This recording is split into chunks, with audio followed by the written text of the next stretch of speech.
এরা টেক্সটাইল ইঞ্জিনিয়ারের কলেজের স্টুডেন্ট।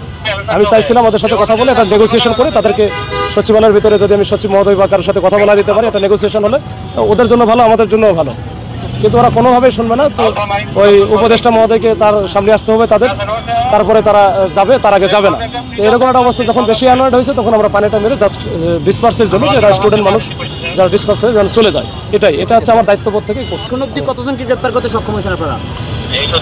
আমি সঠিক সংখ্যাটা জানি না, 3-4 জন বা 5 জন এরকম হতে পারে, তবে আমি সঠিক সংখ্যা জানি না। আমি রেস্টে যেতে পারতাম, আসলে সচিবালয়ের ভিতরে আমি ক্লিনিকে ছিলাম, ওখানে যখন আমি ফার্স্ট এড নিয়ে বের হচ্ছিলাম তখন দেখি ওদের অবস্থা।